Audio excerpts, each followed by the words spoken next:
Good morning to you, Blaine. Yes, so we are actually at the moment here in Alberta Street. This, of course, is where a group of foreign nationals had moved to after the City of Cape Town had acted on a bylaw, which was then a court order granted to them for them to enact their bylaws to remove the group of foreign nationals who had been living outside on the pavement outside the Central Methodist Church in January.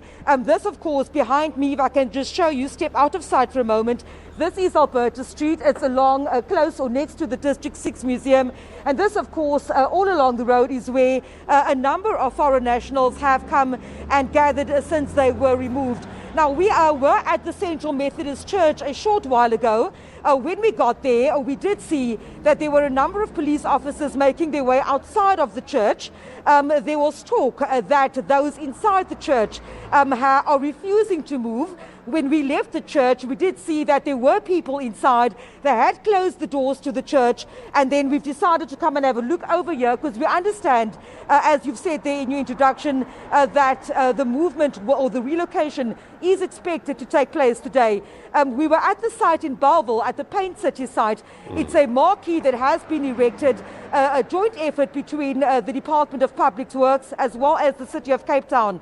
As at yesterday, they were still waiting for water and sanitation facilities before the relocation can happen. But I understand that if at this point in time there are plans to move the foreign nationals, as we understand, then that issue of the provision of sanitation and water should have been resolved before they move anybody to that site. Have you had a chance to speak to some of the foreign nationals, Vanessa? What are they saying with regards to the latest developments?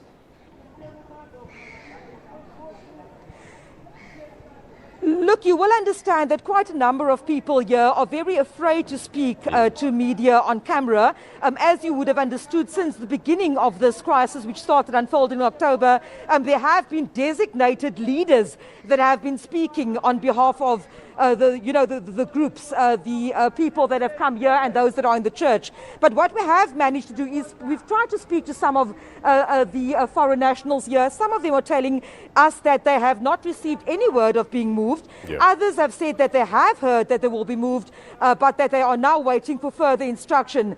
So, of course, behind me you'll see that quite a number of people have started packing up their belongings. I see there is still some action happening behind us.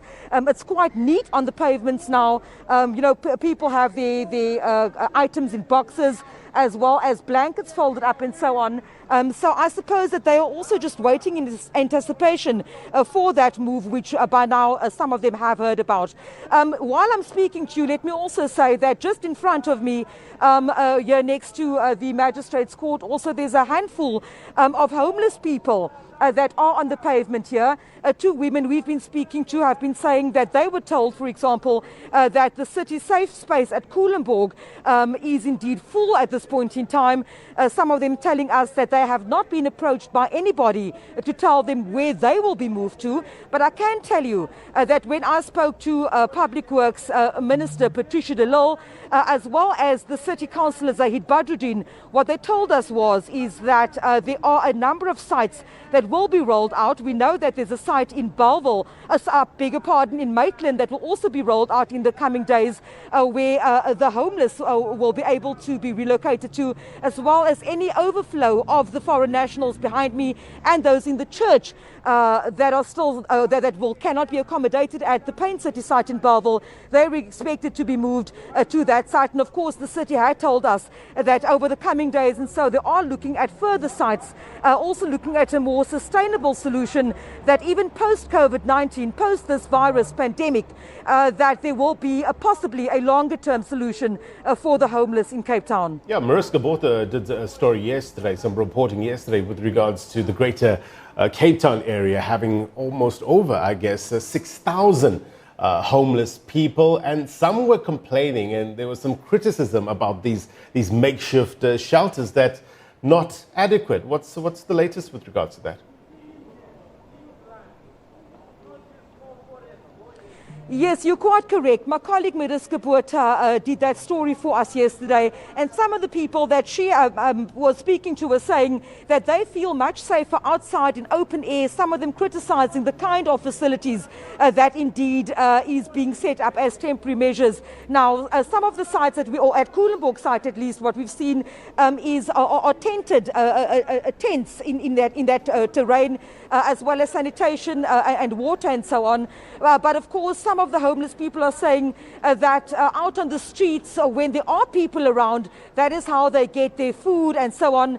Of course, the city has told us that they are working with partners, whether it's social development, whether it's NGOs, to provide food as well as essential services to those that will be relocated into sites designated during this pandemic. You rightfully said, Blaine, that we've been told that there are over 6,000 homeless people in Cape Town. We understand that in the CBD, 2,000 of them are already being accommodated in shelters and so on.